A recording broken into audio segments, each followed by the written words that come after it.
안녕하세요. 사연을 부탁해입니다. 오늘의 사연을 소개하겠습니다.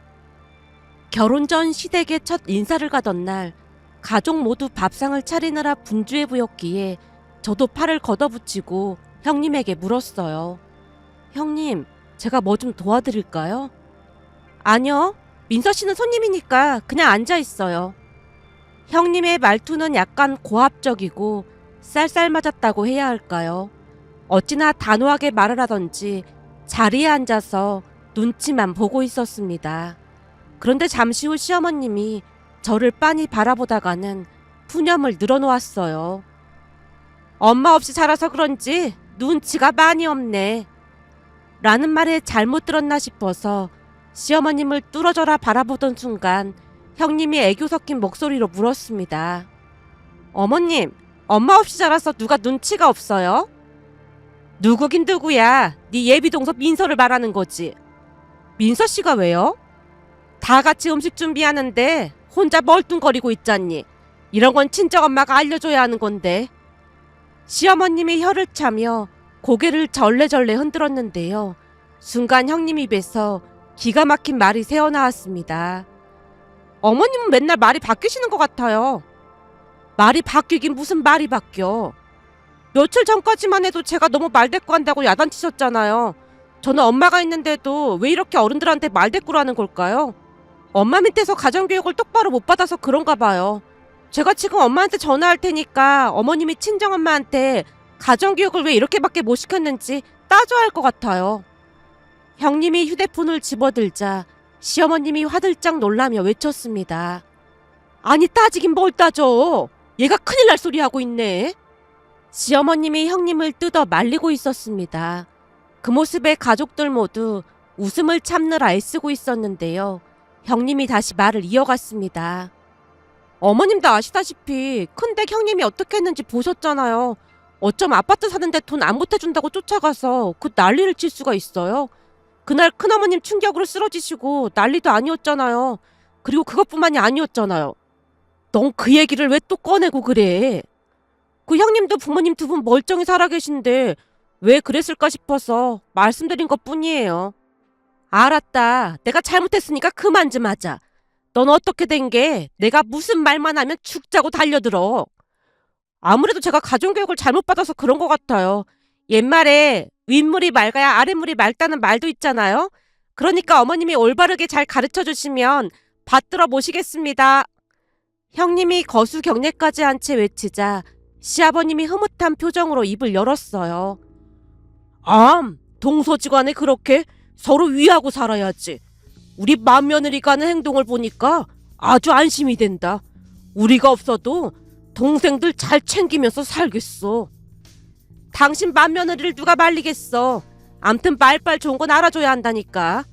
민서야, 내가 말 실수해서 미안하구나.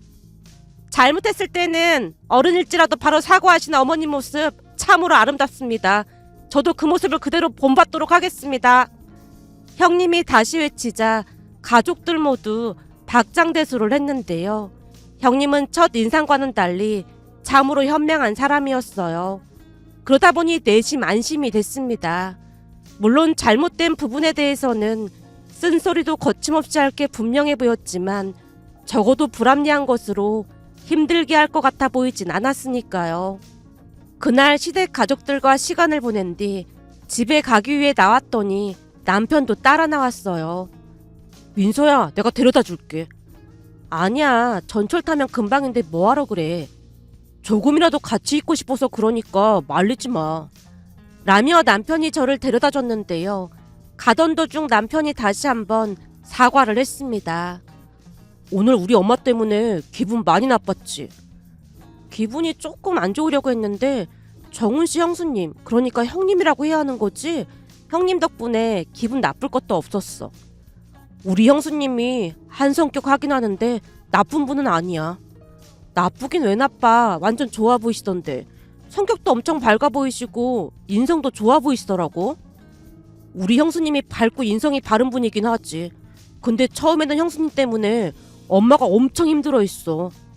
왜? 말대꾸해서? 아까도 봤다시피 우리 엄마가 말을 좀 함부로 하잖아. 근데 형수님 성격이 잘못된 걸 그냥 두고 보는 성격이 아니거든. 그러다 보니까 엄마가 잘못된 말을 하거나 하면 바로바로 맞받아쳤거든. 지금이 엄마도 그냥 포기 상태이긴 한데 전에는 엄마랑 형수님이랑 만나기만 하면 살얼음판이 따로 없었다니까. 라며 남편이 있었던 이야기를 해줬는데요. 남편 말에 의하면 처음에는 시어머님과 형님이 사사건건 의견이 상충되어 마주치기만 하면 시끌시끌했다고 하네요. 하지만 형님은 바른 분으로 절대 선은 넘지 않았다고 하는데요. 비록 말대꾸를 하긴 했지만 형님이 시부모님을 대하는 근본적인 태도는 깍듯했다고 하네요.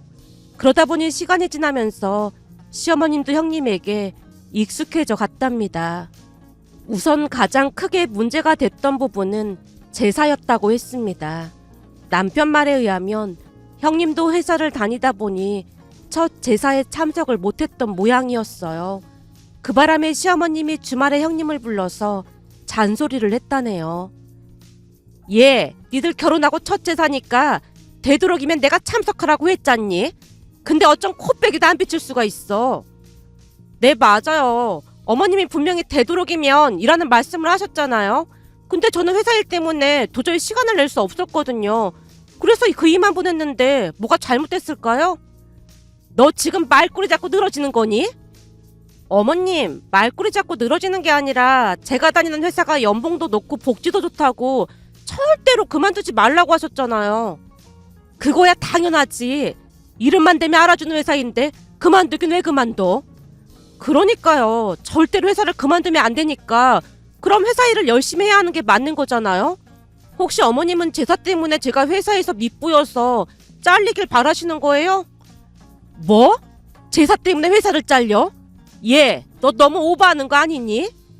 물론 바쁘지 않으면 당연히 제사에 참석하겠지만 회사 일이 바쁠 때는 저도 어쩔 수 없는 거잖아요. 하지만 그게 불만이라고 하시면 회사 그만두고 제사에 빠짐없이 참석하겠습니다. 알았으니까 그만 좀 해라. 아니 시어머니를 협박하는 것도 아니고 왜 자꾸 태사를 들먹여? 난 그저 네가 제사에 참석해서 할머니 할아버지께 잘되게 해달라고 절도 하고 그러면 좋을 것 같아서 그런 것뿐이야. 니들 나이도 있는데 절하면서 빨리 임신도 하게 해달라고 하면 할머니 할아버지가 예뻐서라도 도와줄 거 아니겠어. 어머님, 그건 전혀 걱정하실 필요가 없을 것 같은데요? 걱정할 게 없다니? 그게 무슨 소리야? 그동안 제가 지켜보니까 아버님 성품이 어질고 겸손하셔서 모두의 존경을 받아 마땅하시잖아요. 저는 우리 아버님처럼 훌륭한 분을 뵌 적이 없거든요. 아니 제사 얘기하다가 갑자기 성품 얘기는 왜 꺼내고 난리야? 네 시아버지 성품이랑 제사가 뭔 상관이 있다고? 시어머님이 어리둥절한 표정으로 시아버님과 형님을 번갈아가며 바라보고 있자 형님 입에서 기가 막힌 말이 새어나왔다네요. 당연히 상관이 있죠. 생각해보세요. 아버님 성품이 이리 훌륭하신데 그게 누굴 닮아서 그러시겠어요? 한마디로 할머님 할아버님을 닮아서 그러신 거 아니겠어요? 근데 그런 아버님처럼 훌륭한 성품을 가지신 두 분께서 제사 안 지냈다고 손주들을 안 도와주실 리가 없잖아요. 물론 제사를 못 지내러 와서 약간은 서운하시겠지만 두 분 성품이 아주 훌륭한 분들이시니까 회사 일 때문에 참석 못해서 안타까워하는 제 마음을 충분히 이해해 주시지 않겠어요? 예, 그게 말이니 방구니? 시어머님이 말문이 막힌 채 어이없어 하자 가만히 듣고 있던 시아버님이 큰 소리로 웃으며 말했다네요. 들어보니 당신이 잘못했네. 우리 맏며느리 말처럼 바다와 같이 마음 넓으셨던 우리 어머니 아버지께서 그까짓 일로 손주 며느리한테 불만을 가지시겠어? 그리고 당신 혼자 제사 음식을 만든 것도 아니고 다 같이 준비했는데 뭔 불만이 그리도 많아? 아니지. 거기다 천이랑 복잡한 건 다 사서 한 거잖아. 근데 말도 안 되는 소리까지 하면서 뭐 한다고 며느리를 자꾸 그래? 며느리가 왔으면 나도 제사 음식 직접 만들었지. 우리 부모님은 인품이 훌륭하셔서 산 음식도 잘 드실 테니까 걱정하지 말어. 지내보니 사서 하는 것도 나쁘지 않던데 앞으로도 그냥 사서 하자고. 시아버님의 말에 극기하는 시어머님 형님에게 사과까지 했다네요. 한참 동안 형님에 대해 이야기를 하던 남편이 다시 한번 사과를 했습니다. 우리 엄마가 말 함부로 한 거 다시 한번 사과할게. 아까 어머님도 사과하셨잖아. 난 진짜 괜찮아. 그리고 형님이 좋은 분이시라 얼마나 다행인지 몰라. 우리 형수님이 진짜 좋은 분이긴 하지. 그래서 민서 너랑도 잘 맞을 것 같긴 해. 민서 너도 알고 있어야 할 것 같아서 말하는 건데 아까 큰집 사촌 형수님이 어마무시하다고 했잖아. 그렇게 엄청난 거야? 엄청난 정도가 아니라 그냥 개념을 반 말아먹은 거지 뭐. 근데 이혼 안 하고 사는 게 신기하네. 그렇잖아도 지금 형이랑 별거하고 있다는데 곧 이혼할 것 같아. 진짜? 암튼 우리 형수님이랑 그 사촌 형수님이 맞붙은 적이 있었거든. 형님이랑 둘이? 사실 대부분은 제사를 큰 집에서 지내잖아. 근데 큰엄마가 크게 아프신 뒤로 우리 집에서 지내고 있거든. 그게 절대 쉬운 일이 아닌데 대단하시다.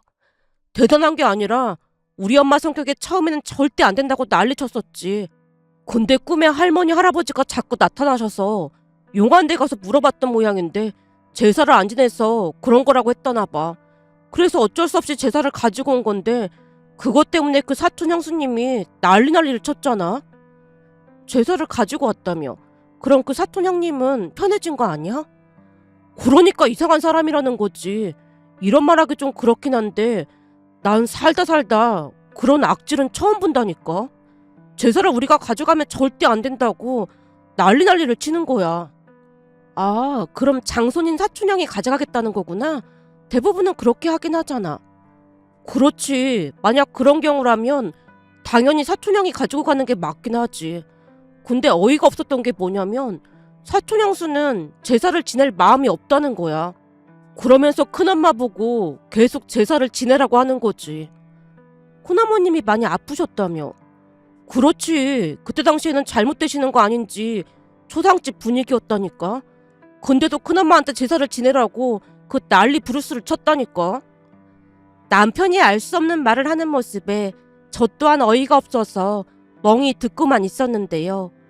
들어보니 사촌 형님이라는 사람이 용하다는 곳에 가서 물어봤다는데 절대로 제사를 작은 집인 우리 시댁에 넘기면 안 된다고 했다네요. 그렇게 되면 우리 시댁 자손들만 승승장구하고 큰댁 자손들은 뭘 해도 안 된다는 식으로 말을 했답니다. 결국 다들 큰댁에 모였고 시아버님이 사촌 형네에게 제사를 가지고 가라고 했다는데요. 사촌 형수가 길길이 날뛰면서 왜 자기네한테 떠넘기냐고 따져 물었답니다. 결국 우리 시어머님이 화를 참지 못하고 쏘아붙였다네요. 아니, 우리 보고 제사를 지내지 말라고 할 거면 니들이 가져가던지 해야지. 그럼 대체 뭘 어쩌라는 거야? 우리 어머님이 계속 지내면 되는 거잖아요. 지금 형님 수술하고 항암 치료받고 있는데 그걸 말이라고 하는 거니? 제사 음식 사서 하면 되는 걸 가지고 뭘 넘기고 말고 하냔 말이에요. 그러니까 네가 제사 음식 사서 지내면 되잖니. 그럼 되겠네. 글쎄, 그건 안 된다니까요. 너 혹시 정신이 오락가락 하는 거니? 왜 자꾸만 이상한 소리를 하고 있어? 작은어머니야말로 제사 가지고 가려고 쓰는 거잖아요. 그래야 자손들이 잘 될 테니까요.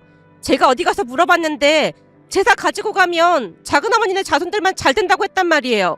그러니까 어머님 아버님이 계속 제사 지내세요. 능력이 없어서 집도 못 사줬으면서 그런 거라도 도와주셔야죠. 제 친구들은 시댁에서 집 사줘서 떵떵거리고 사는데 저는 허구한 날 일하면서 진짜 비참하게 산단 말이에요. 아마도 시댁에서 돈을 많이 못 보태준 것에 대한 원망이 심했던 모양으로 사촌 형님이 말도 안 되는 논리를 펼치며 집안을 뒤집어놨다고 합니다.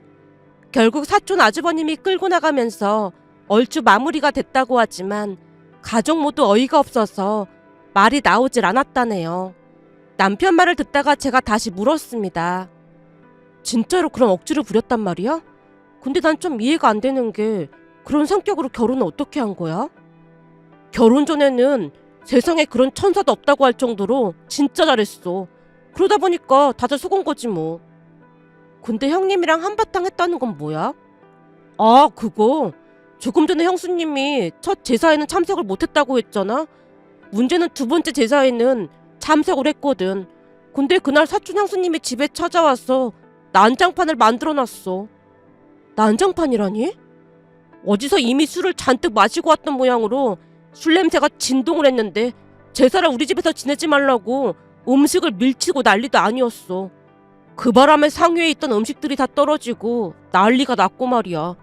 결국 형수님이 머리 끝까지 화가 나서 주방으로 들어가더니 냉수에 얼음까지 넣어서 가지고 와서는 엄마한테 드리면서 어머님 술이 깨야 할 것 같으니까 이게 필요할 것 같아요 라고 하니까 엄마도 눈치채고는 그대로 사촌 형수 머리에 끼얹었지 뭐.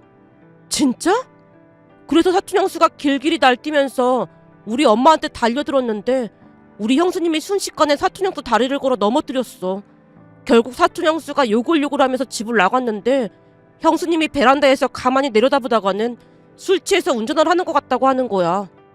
그럼 술 마시고 운전하고 왔던 거였어? 그랬더나 봐. 문제는 우리 형수님이 그걸 바로 경찰에 신고했고 사촌 형수님네 아파트 앞에서 잡혔대. 진짜 신고를 하셨단 말이야? 내가 말했잖아. 우리 형수님은 잘못된 거 절대 그냥 못 넘긴다고. 그래도 사촌이지만 가족인데 나중에 난감할 거 아니야. 차라리 사촌 아주버님에게 얘기하는 게 낫지 않았을까?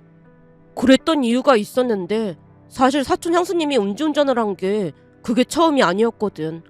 그러다 보니 엄마가 지나가는 말로 쟤 음주운전하는 거 습관이야. 저러다 크게 사고 한번 칠 거야. 이런 말을 했거든. 그 말 듣고 형수님이 잠재적 범죄자라고 하면서 신고했고 말이야. 근데 형이랑 나도 같은 생각이었어. 그 음주운전이라는 게 다른 누군가의 가정을 한순간에 망가뜨릴 수도 있는 거잖아.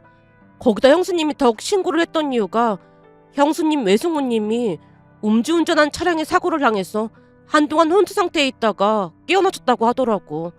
형수님이 완전 분노하면서 사촌 형네 주소까지 물어봐서 신고했다니까. 결국 사촌 형수는 경찰에 끌려갔고 집안이 난리 났지 뭐. 면허 취소 수준이었다고 하더라고. 큰엄마 큰아빠는 진짜 좋은 분들인데 사촌 형이 결혼하고 나서 큰엄마도 병에 걸리시고 개차반 며느리가 들어와서 집안이 풍비박산이 났다니까. 그래도 아직 애도 없고 하니까 사촌 형이 이혼을 결심한 모양이야. 근데 이혼 못해준다고 절하고 있어서 지금 변호사까지 선임했대. 와, 진짜 너무너무 무섭다. 그니까 말이야. 암튼 우리 형수님도 진짜 대단하다니까. 그치만 틀린 소린 하지 않으니까 안심해도 될 거야. 민서 네가 음주운전하는 그런 몰상식한 행동만 안 하면 잘 지낼 수 있을 거야. 남편 말을 들으니 오히려 형님이 더욱 든든하게 느껴졌습니다. 그렇게 우리는 결혼을 했고 결혼할 때도 형님이 참 많이 도와줬습니다. 시어머님 말에 일일이 대꾸를 하면서 시어머님을 말렸어요. 예단은 어떻게 할 거니? 친척들한테 이불 하나씩은 돌릴 거지? 우리 체면도 있고 하니까 이불은 백화점에 가서 좋은 걸로 하자꾸나. 어머님, 우리 결혼할 때 이불은 제가 이미 했는데 동서까지 그럴 필요가 있을까요? 예, 그래도 결혼하는 건데 그러는 거 아니다. 그건 기본 예의잖니. 제가 이런 말씀까지는 안 드리려고 했는데요. 왜 또 무슨 말을 하려고 그래? 네가 입만 열면 난 아주 스트레스야, 스트레스. 그러니까 제발 입 좀 다물고 있으면 안 되겠니? 어머님도 제 성격 잘 아시잖아요. 알다마다 우리 집 맏며느리가 꼬박꼬박 말대꾸한다는 건 대한민국 사람들이 다 알고 있지. 그래도 저는 할 말은 해야 할 것 같아요. 지금껏 제가 가만히 지켜봤는데요. 물론 지금은 이혼을 하긴 했지만 큰댁 아주버님 결혼할 때 전 사촌 형님도 아무것도 안 해왔다면서요. 걔야 완전 또라이? 그러니까 나사가 좀 풀렸으니까 그런 건데 비교할 사람이랑 비교를 해야지. 큰댁 전형님뿐만 아니라 고모님 며느리 볼 때도 예단 같은 거 전혀 없었고 이모님 며느리 볼 때도 전혀 없었잖아요. 근데 우리 집만 그렇게 할 필요가 뭐가 있겠어요. 우리 결혼할 때 좋은 걸로 했으니까 동서 때는 그냥 생략해요. 그렇네. 우리 맏며느리 말이 맞네 그래. 우리는 뭐 하나 받은 것도 없는데 뭐 한다고 우리만 챙겨. 그래도 체면이라는 게 있는 건데 그건 좀 아니지. 아무튼 당신은 그 허세 때문에 문제야. 괜히 허세 때문에 자식들 고생시키지 말고 둘째 때는 그냥 생략하도록 해. 시아버님의 말에 시어머님이 불만스레 형님을 노려봤지만 형님이 엄지손가락을 치켜 세우며 말했습니다. 역시 우리 아버님 멋지세요. 어머님, 앞으로 동서랑 제가 잘할게요. 형님이 시어머님 팔에 매달려 애교를 피워대자 시어머님도 피식 웃고 말았습니다. 우리 친정 형편이 좋지 않다는 걸 알고 있었던 형님의 배려였다고 해야 할까요? 형님은 대학도 저보다 좋은 대학을 나왔고 형님 친정 또한 많이 잘 산다고 들었는데요. 단 한 번도 저를 무시하지도 않았고 인격적으로 대우를 해줬습니다.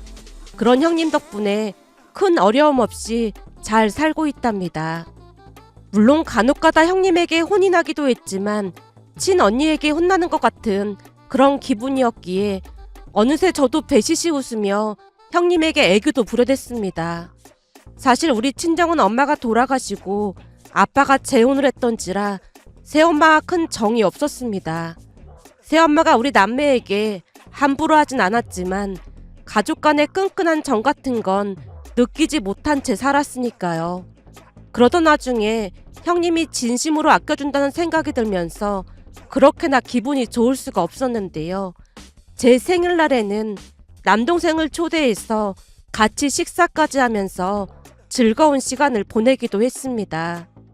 평소 동생 성격은 많이 소심한 편으로 어색한 자리를 피하기 일쑤였는데요. 형님 성격이 워낙 좋다 보니 마음이 놓였던 것인지 이런저런 얘기도 많이 하고 즐거운 시간을 보냈습니다. 그러던 어느 날은 형님의 행동에 다시 한번 놀랄 수밖에 없었는데요. 신혼집을 구할 때 남편의 배려로 회사에서 가까운 곳으로 집을 구했습니다.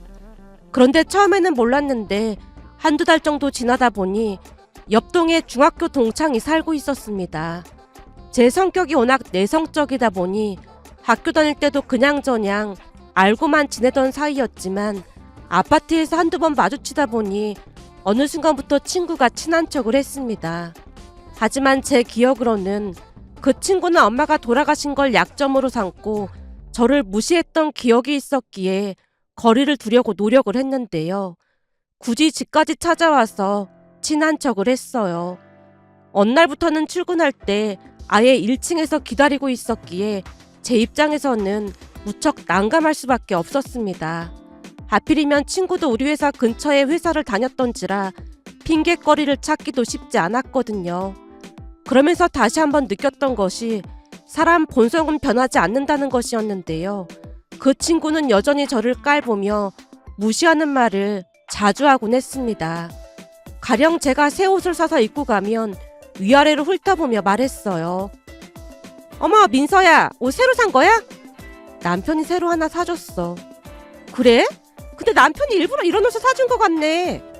그게 무슨 소리야? 그냥 딱 봐도 옷이 너무 안 어울리잖아. 근데 이런 걸 사줬다는 건 너한테 불만이 많다는 반증 아니겠어? 우리 형님도 잘 어울린다고 했는데. 너는 착한 거냐 모자란 거냐? 니네 형님이야 네가 잘못되길 바라니까 그런 말 하는 거지. 주변에 보면 동서지간에 사이 좋은 사람은 거의 못 봤거든. 라며 이간질을 시키기도 했습니다. 그런 일을 몇 번 겪다 보니 저도 모르게 그 친구를 피하게 됐어요. 그러던 어느 날은 형님이 과일 좀 나눠준다고 하면서 집에 놀러왔고 기쁜 마음으로 저녁을 같이 먹었습니다. 그런데 그 식당이 집 근처 식당이었기에 밥을 먹고 나오던 중 그 친구와 마주치게 되었습니다. 제가 애써 피하려고 했지만 그 친구가 굳이 다가와서 물었어요. 민서야, 요즘 얼굴 보기 힘드네? 근데 이분은 누구야? 우리 형님이야. 아, 형님?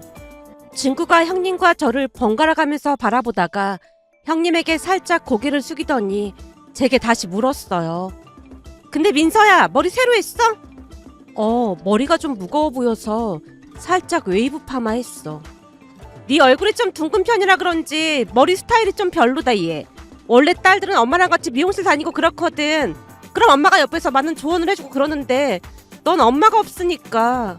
아 미안해. 나도 모르게 말실수를 했네. 근데 우리 남편은 괜찮다고 하던데. 남편 입장에서야 당연히 괜찮다고 하겠지. 근데 진짜 안 어울려. 이래서 엄마라는 존재가 참 중요한 존재인데 새엄마 밑에서 자라서 참 안타깝다. 친구가 제 머리를 매만지려 하자 형님이 친구 손을 탁 하고 치더니 웃으며 말했어요. 제가 볼 때는 지금 머리 스타일 완전 잘 어울리는 것 같거든요. 아 그런가요? 제가 볼 때는 진짜 별로 같아서요. 민서 얼굴형에는 그냥 단발로 자르는 게 훨씬 더 잘 어울릴걸요? 형님의 행동에 약간 놀란 듯 친구가 당황한 표정으로 말을 했는데요. 형님이 다시 단호한 목소리로 말했습니다. 우리 동서가 파마한 건 그쪽한테 잘 보이기 위해서 한 게 아니잖아요? 우리 가족은 동서 머리가 아주 마음에 든다고 했거든요. 동서는 머리가 마음에 안 들어? 아니요, 저는 마음에 들어요. 보셨죠? 그러니까 그쪽 마음에 들던 말던 그건 아무 상관도 없다는 거죠. 이건 우리 동서가 알아서 할 문제지 그쪽이 왈가왈부할 문제는 아닌 것 같네요. 아니, 저는 그냥 친구로서 충고해준 것뿐인데 정색까지 하고 말할 건 아닌 것 같은데요? 아니죠. 여기 우리 동서는 우리 집에서 아주 소중한 존재이고 우리 가족 모두가 아끼는 사람이거든요. 그러니까 앞으로 두 번 다시 우리 동서한테 함부로 말하지 마세요. 남의 집 귀한 자식한테 말을 너무 함부로 하는 것 같아서 여기 김민서 씨 형님이자 언니로서 경고하는 거예요. 그러니까 앞으로 내 동생 마주쳐도 아는 척도 하지 말고 나타나지도 마. 알겠어? 형님의 표정이 돌연 싸늘하게 굳어졌고 친구가 슬금슬금 눈치를 보며 자리를 피했습니다. 친구가 시야에서 사라지자 형님이 다시 입을 뗐습니다. 저번에 동서한테 막말한다던 그 친구가 저 사람이지? 네, 항상 말투가 저렇더라고요. 그래서 내가 일부러 더 강하게 말한 거야. 저런 사람일수록 세게 말을 해놔야 두 번 다시 안 그래. 그러니까 동서도 그냥 넘기지 말고 맞받아쳐야 해. 저런 사람들 특징이 한번 만만하게 보면 계속 만만하게 보거든. 동서 뒤에는 항상 우리가 있으니까 쫄 필요 없어. 당당하게 말해. 알았지? 형님의 말에 제가 세차게 고개를 끄덕였는데요. 그날 어찌나 감사했는지 모른답니다. 그 뒤 저도 성격이 조금씩 변해갔고 회사에서도 자신감 있게 말을 할 정도가 되었답니다. 며칠 전에도 형님을 만나서 즐거운 시간을 보냈는데요. 형님이 입가에 미소를 머금은 채 말했어요. 동서, 예전이랑 많이 변한 거 알아? 그럼요. 형님이 알려준 대로 행동했더니 회사에서도 상사분들이 엄청 좋아하는 거 있죠? 그리고 어머님이랑도 오히려 사이가 더 좋아졌고요. 형님한테 고마운 게 참 많아요. 아니야. 내 말투 때문에 상처받으면 어쩌나 걱정했는데 오히려 이해해줘서 정말 고마워. 라는 형님 말에 눈시울이 붉어졌는데요. 그런 형님이 고맙고 또 고마워서 사연을 부탁해를 통해 감사한 마음을 전하고자 이렇게 글 남겨봅니다. 오늘의 사연은 여기까지였습니다. 즐겁게 보셨다면 구독, 좋아요 부탁드립니다. 고맙습니다.